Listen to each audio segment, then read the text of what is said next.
Aunque desde el espacio vigile Siria, aunque desde el espacio vigile Siria, aunque desde los cielos ayude a Siria, el presidente de Rusia ahora tiene un gran dilema: ¿Turquía o Siria?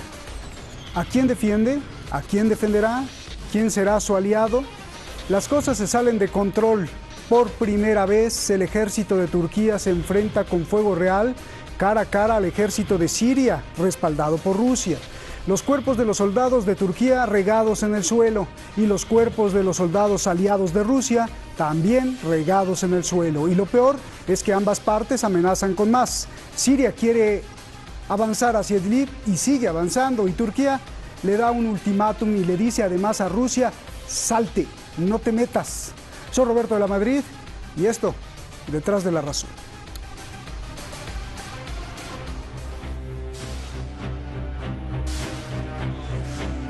Siria mata a 8 militares de Turquía. Son los primeros muertos cara a cara con fuerzas de Siria.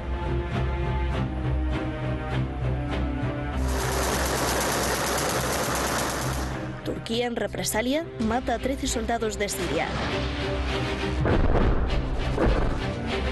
Siria se queja. Turquía está invadiendo suelo soberano. Y amenaza. Cualquier soldado de Turquía es ilegal y está ayudando a los terroristas.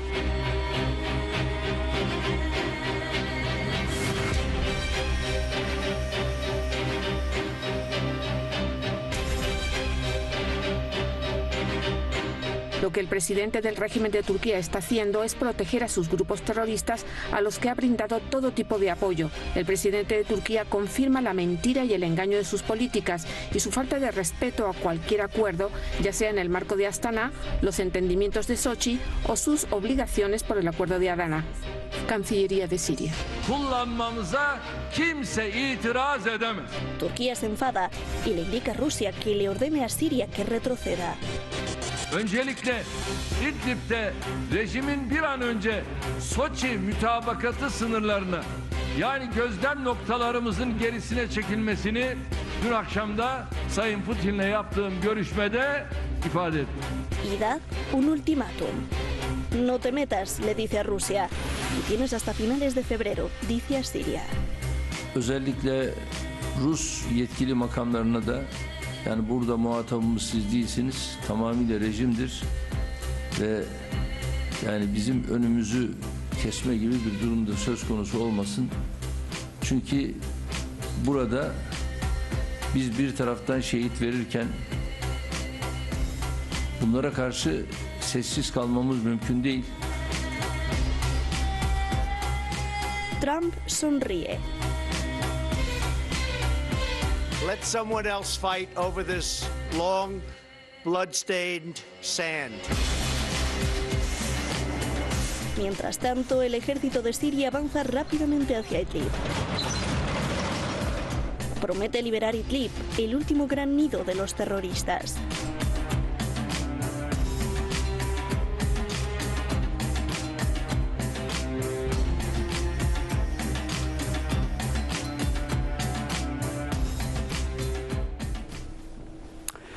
Pues ahí está el documento, lo puede usted repetir en YouTube. Muchísimas gracias a todos los que hacen posible este programa allá en Madrid también. Y gracias a usted por estar siempre, como nunca me cansaré de decirlo, por estar siempre ahí en las redes apoyándonos. Vamos directamente con nuestros invitados. Esta noche tenemos gala Beatriz Lluvero, periodista allá en Madrid, usted la conoce bien, experta en muchos temas de Oriente Medio, en terrorismo y en las cuestiones entre Siria, Turquía, y ella sabe de esto. Gracias, Beatriz, por estar aquí. El maestro Rafael Araya Marri, con mucha admiración y aprecio. Rafael, gracias por estar aquí. Buenas noches, él es analista internacional y con gran maestría nos ha descrito siempre qué es lo que está pasando en el planeta. Beatriz, primero las damas, perdón. Rafael, gracias. Beatriz, ¿qué significa que por primera vez, y les pido su colaboración porque, bueno, tenemos muy poco tiempo y muchas preguntas. Beatriz, ¿qué significa que por primera vez, cara a cara, el ejército de Turquía y el ejército de Siria, pues se maten entre sí?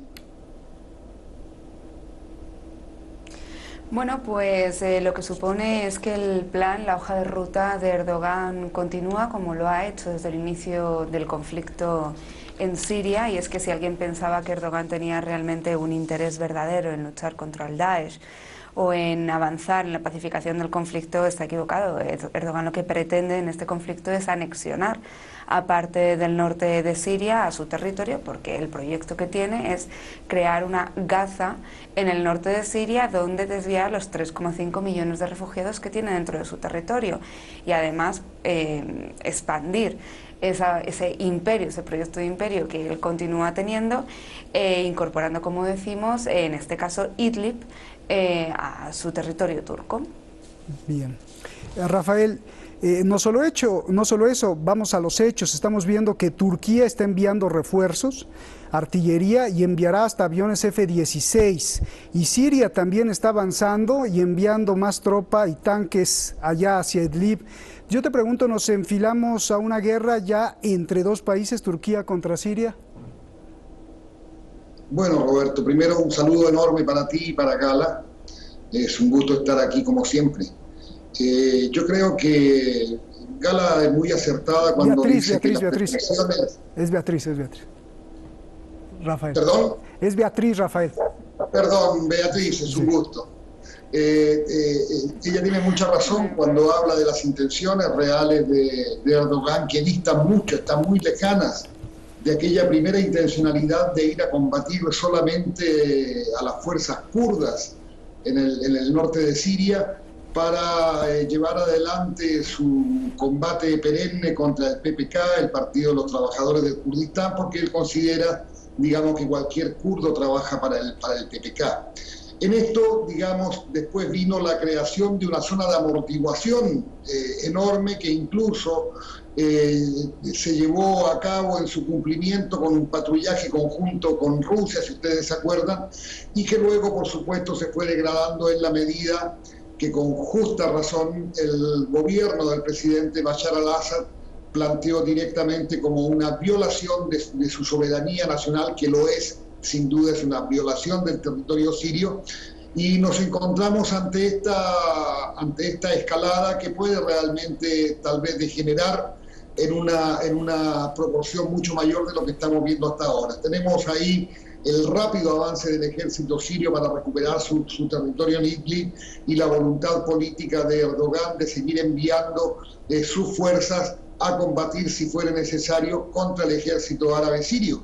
El asunto es que Siria tiene hoy una fuerza militar absolutamente aguerrida y veterana por años de lucha y de combate, y bueno, los hechos le están dando la razón. Van a oponer dura resistencia al avance de las fuerzas turcas que pretenden invadir y adquirir territorio por la fuerza en el norte de Siria, ¿no? Bien. Beatriz, ¿qué significado político y sobre todo militar tiene el que Erdogan le diga al presidente de Rusia: tú no te metas? Y parece que con Erdogan pues no se juega. Recordemos que derribó pues un avión de esos poderosos Sukhoi ruso. ¿Le hará caso Vladimir Putin? A ver, ¿qué significado tiene, Beatriz? Bueno, realmente en los últimos años hemos visto esa figura de un Erdogan engrandecido y empoderado, ¿no? Que es capaz de enfrentarse incluso a un líder como es Vladimir Putin. Y que además le recrimina constantemente Sochi y otros pactos, y como tú dices, es que directamente le ha amenazado. ¿Por qué?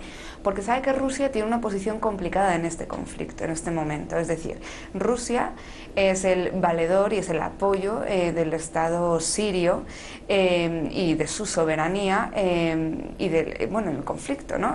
Apoya a Bashar al-Assad incondicionalmente, como lo hacen otros países. Sin embargo, tiene buenas relaciones comerciales con Rusia, unas relaciones que se vieron deterioradas en el tiempo y que en el último año se han ido recuperando. Hay que recordar, por ejemplo, el tema del turismo. No hay que olvidar que Erdogan en estos momentos también tiene esas gestualidades, es decir, esos momentos de arranque, pero que luego se viene abajo. Ya lo ha hecho en otros momentos con Rusia. hasta el punto que tuvo al final que recular y de alguna forma, como un perrito, volver a pedir, suplicar conversaciones con Vladimir Putin, pues porque parte del sur de Turquía se había deprimido porque Rusia había retirado el turismo a Turquía, es decir, Turquía vive en gran parte, especialmente la zona de Antalya, del turismo ruso, un turismo que va a Turquía. Por lo tanto, lo que le pasa a Erdogan es que se le calienta la boca, entonces se le calienta la boca e inicia una confrontación dialéctica, en este caso contra Turquía, lo ha hecho con otros muchos países, pero luego generalmente recula y rectifica. También lo hemos visto en otras ocasiones con la administración de Donald Trump. Sin embargo, aquí lo que está pretendiendo hacer es invadir, porque no tiene otro término, invadir un Estado que vive un conflicto desde hace casi una década y aprovechar esa debilidad y ese desgaste para, como decimos, incorporar, violando la soberanía nacional de un Estado, ese territorio a su propio territorio. Entonces aquí lo que tendrá que ver, en este caso la comunidad internacional, es hasta qué punto se le puede permitir al señor Recep Tayyip Erdogan que haga lo que quiera, donde quiera, porque hoy es Siria, pero mañana puede ser otro territorio. Bien, bueno, pues sí, el problema es que Rusia luego no reacciona porque asesinaron al embajador, recuerdo, ruso en Turquía, le derribaron el avión de guerra, el Sukhoi, y Rusia no dijo nada, y es más, recibió a Erdogan en el Kremlin. A ver, Rafael, ¿Vladimir Putin no está atrapado? Lo pregunto, ¿a quién ayudará? ¿A Siria o a Turquía? ¿No será la hora de la verdad para Putin y decidirse por quién apoyar ya de lleno? Porque no puede estar de un lado y del otro, ¿o qué piensas tú? No, tú tienes razón, no puede estar de un lado y del otro. Y yo creo que el compromiso que asumió Rusia con Siria y particularmente el presidente Putin, que ha mostrado una cuestión muy decisiva de jugarse por Siria, tiene que ver con, primero, tiene ahí su único acceso al mar Mediterráneo, lo que geoestratégicamente lo posiciona en un lugar, digamos, de acceso también al Océano Atlántico vía Estrecho de Gibraltar, y le permite una posición de fuerza, digamos, para seguir controlando todas las maniobras que la propia OTAN o la Armada de los Estados Unidos hacen en la región. Al estar en el territorio sirio también le permite el control de los futuros o actuales gasoductos que circulan por el territorio sirio, más allá de que la zona de los pozos petroleros más importantes del país esté en manos de los Estados Unidos. Y yo creo que Rusia, en última instancia, tiene la opción, más bien se va a jugar por una opción que le brinda este tipo de posibilidades. Como bien decía Beatriz, la carencia del turismo ruso ha sido un golpe tremendo para Turquía. Cuando tú hablabas del derribo del avión, el MiG-24, sobre la línea limítrofe de Turquía y Siria, fue la primera bofetada, luego fue el asesinato del embajador ruso en Turquía. Digamos, y de una manera muy pragmática, Putin fue tejiendo con mucha paciencia un lazo con Erdogan como una manera de erigirse también en mediador de un conflicto del cual vemos hoy la escalada. Yo creo que Rusia tiene claro su camino, pero como siempre y como hábiles negociadores intentarán poner paños fríos y buscar una alternativa que signifique, por un lado, no humillar al presidente Erdogan y seguir bien parado al lado de su aliado principal en la región, que es Siria, ¿no? Oye, Rafael, pero ¿por qué Rusia permitió la nostalgia del sueño otomano a Turquía, permitiendo que se extendiera, y ya vemos ahora a un Erdogan desbordado? Vladimir Putin no tenía el poder para detener las ambiciones de Turquía hace 2 años y empezó a crecer y a crecer, a crecer más Turquía para entrar en Siria. A ver, Rafael. Tenía, Roberto, evidentemente, pero eso iba a ser a costa de enfrentamientos que podían incluso escalar hasta el plano militar, cuando la posición de Siria aún no era de un muy enorme control de su propio territorio, cuando las cosas no estaban definidas al este del río Éufrates, con la presencia de tropas norteamericanas que finalmente terminaron yéndose de allí, y era una situación más desfavorable. Hoy Rusia está en una posición de mayor presencia y mayor empoderamiento de su rol en Siria, y yo creo que hoy Putin está en condiciones, digamos, de alguna manera de imponer un criterio de salida pacífica al propio Erdogan, que, como bien decía Beatriz, tiene unas capacidades histriónicas notables, pero que finalmente, después de las bravatas, termina retrocediendo y termina cediendo espacios, ¿no? Bien, a ver, Beatriz, ¿querías decir algo antes de mi pregunta? 30 segunditos.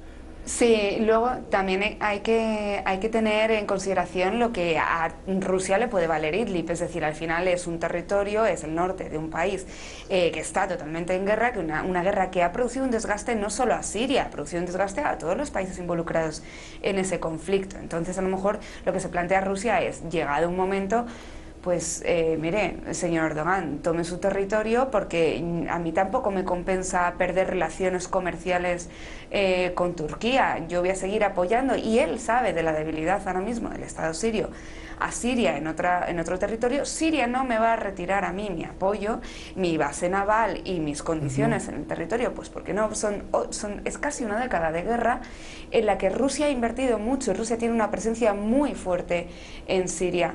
Por lo tanto, permitirle ese cierto, pues bueno, espacio a Erdogan, es que a Rusia vela por sus propios intereses, y a Rusia tampoco le supone un problema. También, como decía Rafael, pues el Mar Negro se lo puede cerrar Turquía, ¿no? Esto es muy importante, lo que dijo Rafael, la geoestrategia. A ver, Beatriz, el problema no es de semántica, aunque parezca de risa, pero esta podría ser la clave. A los que están en Idlib, el gobierno de Siria les dice terroristas, pero Turquía les dice opositores.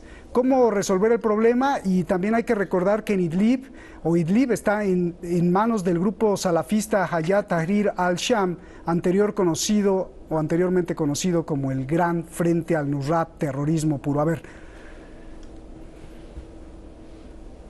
Y anteriormente al-Nusra era Al-Qaeda, por lo tanto, es un problema de semántica, pero es un problema de semántica del gobierno turco y del señor Recep Tayyip Erdogan, que parece no tener muy claro todavía los límites y quiénes son terroristas y quiénes son aliados, pero posiblemente porque él haya estado siempre del mismo lado. Es decir, durante casi, vamos a poner unos 5 años, más de 5 años, Turquía ha mantenido una frontera muy porosa con Siria, por donde grupos como Daesh, Al-Qaeda y otros más han transcurrido con todo tipo de tranquilidad, incluso estableciendo sus propios hospitales en ciudades como Gaziantep. Es decir, lo que el señor Recep Tayyip Erdogan llama salafistas, pues otra gente consideramos que son terroristas.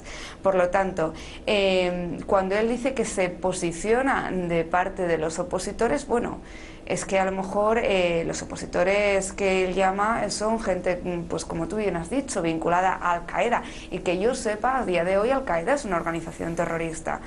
Efectivamente, no es un problema de semántica, es un problema de que el señor Recep Tayyip Erdogan proyecta lo que él quiere proyectar, y luego, pues uno, que se entienda otras cosas, ¿no? Además, hay que tener en consideración que él en ningún momento ha tenido esa intención de luchar contra el terrorismo de facto. De hecho, quienes lo han hecho durante todo este tiempo han sido los kurdos, tanto en territorio turco como en territorio sirio, y son quienes están viendo masacrados por los continuos bombardeos del gobierno turco. Por lo tanto, ¿a quién defiende y de parte de quién se posiciona el señor Recep Tayyip Erdogan? Creo que está suficientemente claro. Bien. A ver, Rafael, te voy a hacer una pregunta interesante, bueno, todas las demás también igual. Según el derecho internacional, Siria dice que es ilegal la estancia de las tropas de Turquía, pero Rusia le permitió a Turquía hacer patrullas sobre casi 400 kilómetros. Ahí pusimos las imágenes cuando esto pasó, y siguen haciendo ahí los dos, Rusia y Turquía, patrullas.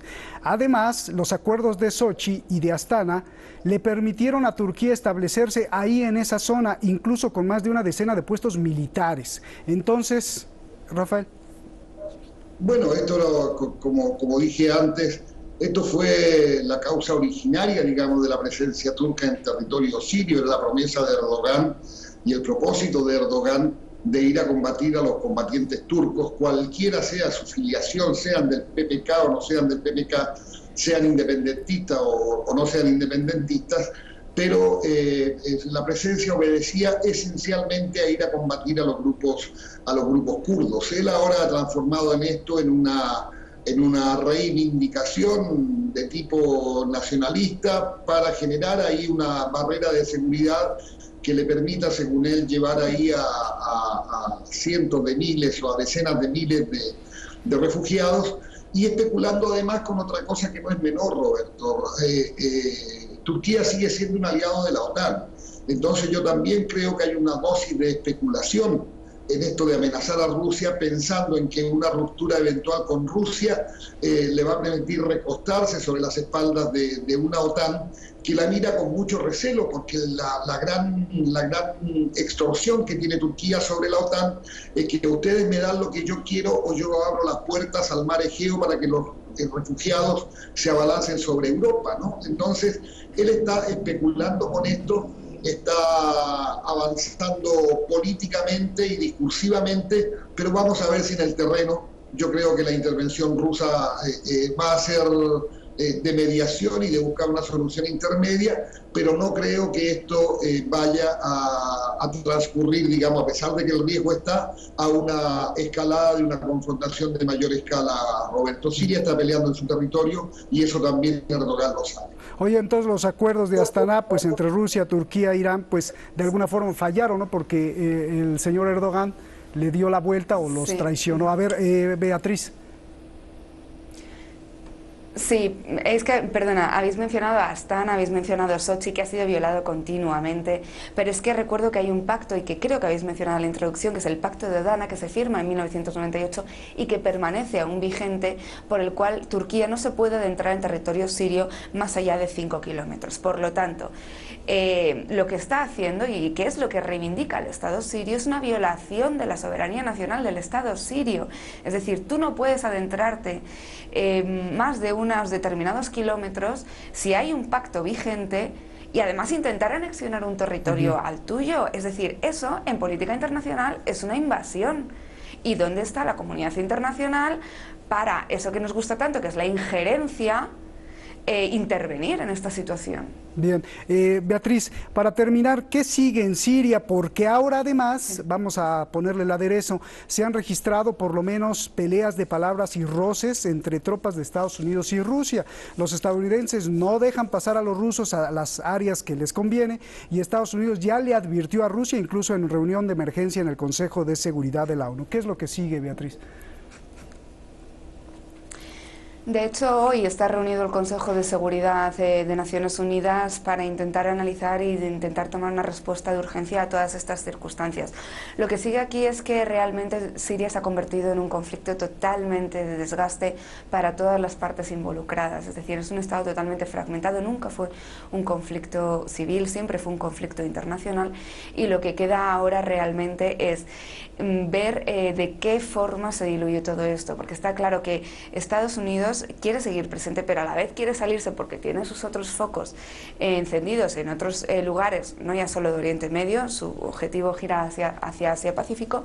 Turquía quiere permanecer ahí y quiere reivindicar realmente lo que considera que es suyo, y otros países como Turquía vemos que se están anexionando. Veremos qué pasa también en la Franja Sur, que hay otros países como Jordania que también tienen ahí presencia en la Franja Sur y que están intentando contener, pues bueno, como decimos, esos desplazamientos de refugiados. Entonces, realmente lo que ocurre ahora mismo en Siria es que el gobierno de Bashar al-Assad intenta reducir el último bastión terrorista, que es Idlib. Se están estableciendo los pactos de reconciliación nacional con cierto éxito desde hace unos años en todo el país. Y como digo, es una situación totalmente de desgaste en la que veremos cómo queda dividido el país y qué potencias toman lo que consideran que es suyo. Es decir, es un país totalmente fragmentado en estos momentos. Por cierto, creo que y despojado de todo. Creo que el acuerdo que mencionabas era 2018. Rafael, 10 segundos, 20 segundos, 30 segundos. De todos los actores involucrados, Siria, Rusia, Turquía, Estados Unidos, Erdogan, Putin, Europa, ¿quién va ganando, quién va perdiendo en este caso?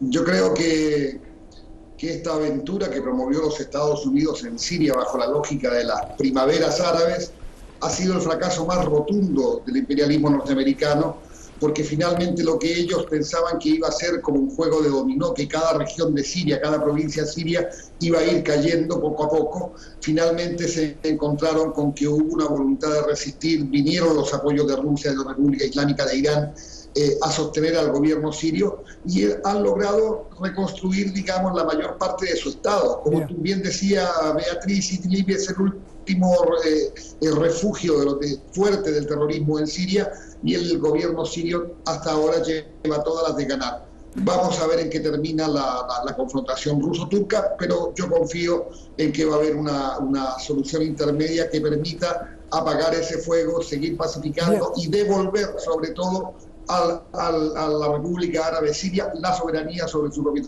territorio. Abrazos grandes, gracias Rafael, Beatriz, gracias, muchas gracias, un abrazo. Una compañera hoy me preguntó al ver el tema del programa y al ver tanta violencia ahí, me preguntó, ¿qué no les gusta la paz? ¿Por qué se pelean? Y le contesté, claro que les gusta la paz, es más, viven en paz, porque todos los que ordenan los ataques que vemos ahí, no solo viven en paz, sino con lujo, con buenas comidas, con hermosas casas, con grandes residencias y fuera del campo de las balas. Ellos siempre han estado en paz y con buenos salarios. Los que sufren, como siempre, son los de abajo, soldados y pueblo a la deriva de los errores y o las ambiciones. Buenas noches.